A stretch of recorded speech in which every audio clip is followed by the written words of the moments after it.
numérique. Est-ce qu'elle est prête? Je peux pas m'en empêcher.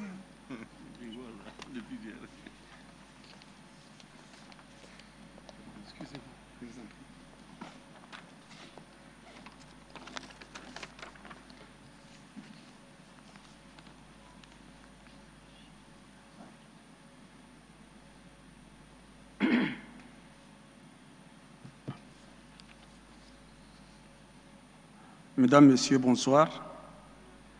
Je dois tout d'abord m'acquitter d'un devoir, celui de remercier la haute autorité pour nous avoir conviés à cet événement si important. Je profite de cette occasion aussi pour présenter mes condoléances aux autorités nigériennes et aussi aux familles des victimes. Nous subissons tous, dans nos différents pays, au sein de l'espace du G5 Sahel, ces massacres horribles. Je voudrais partager avec vous notre expérience en ce qui concerne les désengagés de Boko Haram. Nous sommes un centre d'études créé en janvier 2018. Pardon? Ah, ok, comme ça.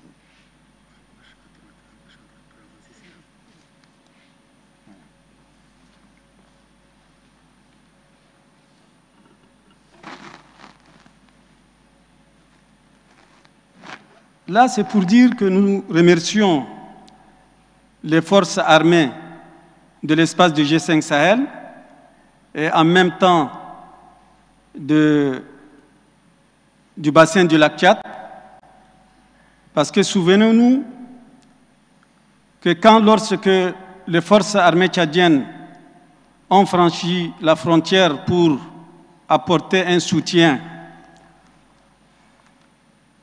aux frères et amis des pays de la frontière, au niveau du bassin du lac Tchad, Boko Haram occupait plusieurs villes, notamment Banki, Gambarou, et encerclait d'autres importantes villes, surtout la capitale du Nord, en l'occurrence Maïdougouri. Grâce à l'intervention de l'armée tchadienne et avec le soutien de ses frères en armes, l'étau a été desserré autour de ces villes. Aujourd'hui, on peut se permettre de dire que Boko Haram est largement affaibli et n'occupe aucune importante ville. Nous avons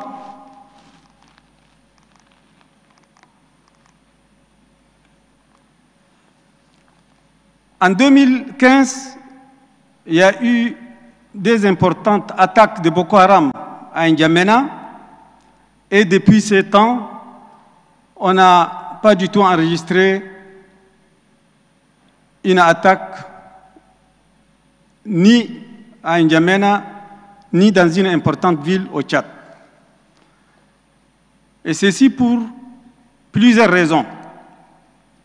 La raison principale qui a vaincu Boko Haram à ne pas commettre des attentats dans deux villes tchadiennes, ce n'est pas seulement sécuritaire, ni militaire, ni judiciaire, mais il y a l'aspect populaire et l'aspect religieux. L'aspect populaire a joué un rôle très important parce que je vous rappelle qu'au départ, un nombre important de Tchadiens étaient sympathisants de Boko Haram après l'image que nous avons tous vue du leader de Boko Haram, Mamadou Youssoufou, qui a été lynché par les forces de l'ordre nigérianes. Et c'est suite à cela que Boko Haram a eu une sympathie populaire, même si elle n'est pas importante, au sein de la population tchadienne. Mais Boko Haram a commis une grande erreur qui a servi de leçon et qui lui a retiré sa popularité au sein de la population tchadienne. Il a commis 2 attentats en plein Ramadan et au marché central d'Indiamena, en tuant des femmes, des enfants et des vieillards, et majoritairement ce sont des musulmans. Et depuis ce temps, Boko Haram n'a pas réussi à infiltrer les villes tchadiennes. C'est pour dire que l'aspect populaire dans le combat contre le terrorisme est très important.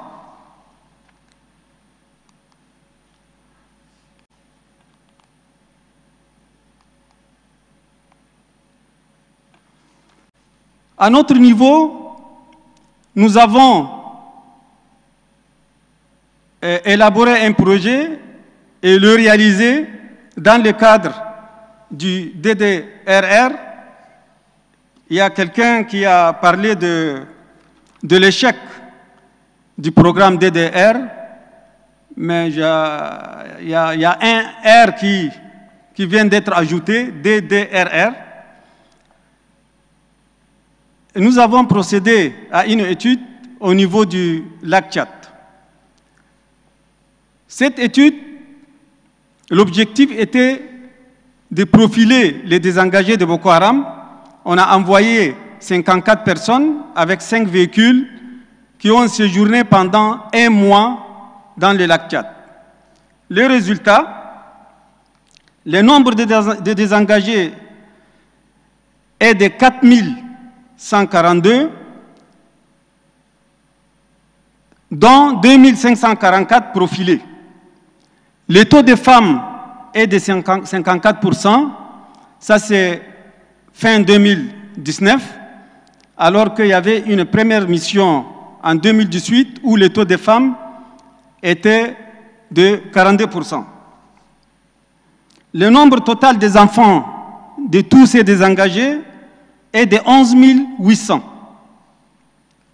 Chaque fiche comprenait 6 pages avec une photo d'identité et des empreintes digitales.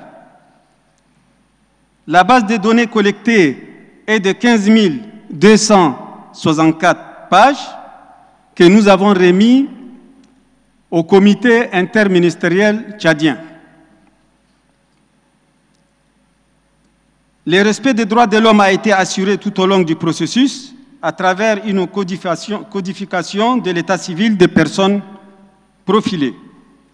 Je dois vous dire qu'aujourd'hui, nous avons la base de données de 2544 désengagés de Boko Haram avec des photos et des empreintes digitales.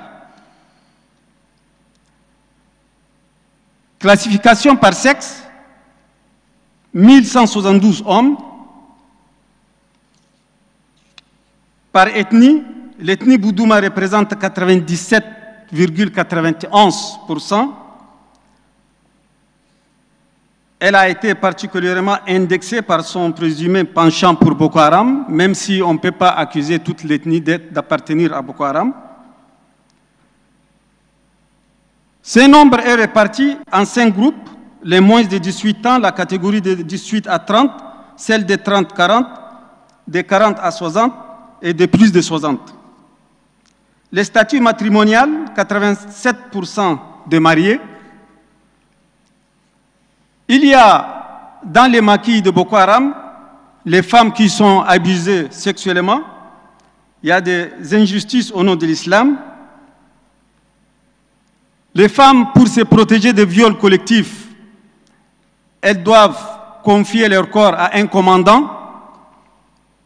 Elles sont exposées aux multiples viols et il y a l'organisation d'un remariage collectif, surtout quand l'époux est en mission, déserteur, accusé de fautes graves, accusé de trahison, et pour son refus de prêter allégeance à Boko Haram. Pour Boko Haram, l'épouse est halal. À la grande surprise, 94,49% des désengagés n'ont pas de pièces d'identité. C'est surprenant. Soit 2404 personnes. Seulement 140 personnes possèdent une pièce d'identité. 140 personnes. C'est la honte.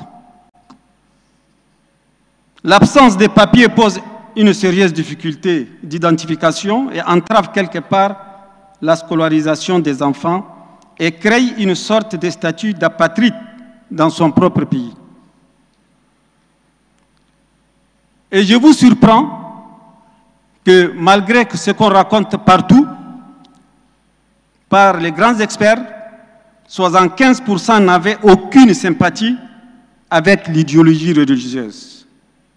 75%. Ce qui veut dire qu'il n'y a que 25% qui ont une sympathie religieuse avec Boko Haram. Il y a des difficultés en nourriture, 85,06%, alors que nous avons sur la place une centaine des organisations humanitaires. Il y a les difficultés de logement, 72,87%. Il y a des difficultés en dehors de nourriture et de logement, 35,18%. Parmi tous ces études intitulées 7000 désengagés à insérer, une bombe à retardement. 7000 désengagés non réinsérés, c'est une bombe à retardement. Il y a des besoins immédiats, surtout en plus d'une assistance matérielle. Les désengagés ont besoin d'une assistance sanitaire.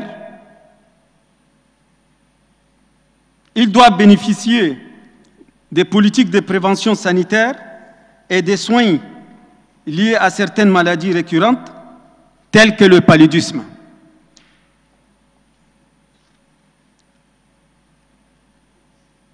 Il y a des études ou une étude sur les cas de questions inadaptées, parce que pour monter la fiche qui est de 6 pages, on a fait comprendre à nos partenaires qu'il y a des questionnaires qui ne peuvent pas passer. Poser la question à une femme, est-ce que vous êtes violée? Cette question peut se poser peut-être en Occident, mais jamais dans le Sahel. Allez-vous rejoindre Boko Haram? Impossible de vous répondre. Oui, je vais rejoindre Boko Haram. Ce sont des questions inadaptées et c'est 2 exemples seulement parmi lesquels.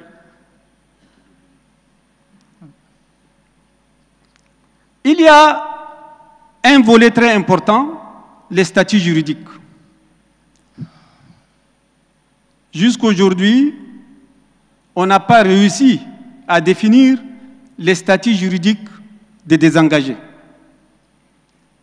Je ne sais pas si au Niger, on a pu définir les statuts juridiques, mais au Tchad, au Cameroun, jusqu'à là, on n'a pas réussi à définir les statuts juridiques des désengagés. Nous avons élaboré un autre projet de réinsertion socio-professionnelle qui coûte, je résume, okay, qui coûte 14 000 francs CFA par nuitée et qui comporte tout. 14 000 francs CFA par nuitée. Le total ne dépasse pas 5 milliards et demi de francs CFA. C'est moins que le prix d'un char Leclerc, parce que le prix d'un char Leclerc coûte 6 milliards et demi. J'ai vu ça sur Google, je ne sais pas si c'est vrai ou pas. Alors l'insertion, la réinsertion socio-professionnelle de ces désengagés, de 4 000 désengagés, coûte moins le prix d'un char Leclerc. Je ne sais pas qu'est-ce que nous attendons pour réinsérer ces désengagés. C'est la question que je me pose. Est-ce que Nous allons continuer à organiser des conférences, des ateliers, des forums, des séminaires, comme on l'a fait pour combattre la pauvreté, alors qu'après 60 ans, on n'a pas combattu, on n'a pas réussi à combattre la pauvreté. C'est la question que je me pose. Qu'est-ce que nous attendons pour la réinsertion socio-professionnelle de ces désengagés dont on a le nombre? Et je vous remercie.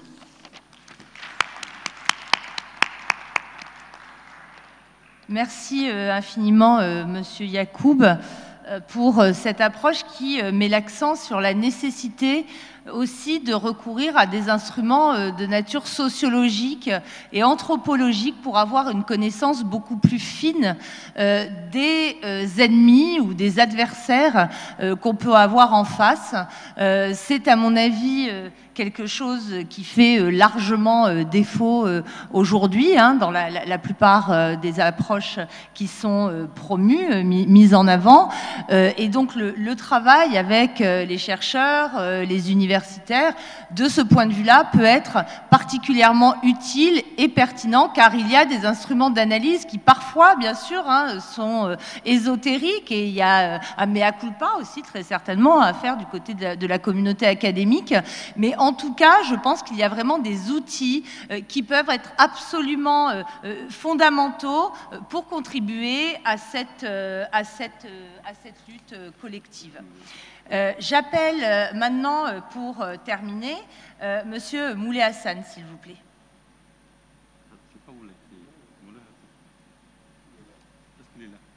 Ah ben voilà.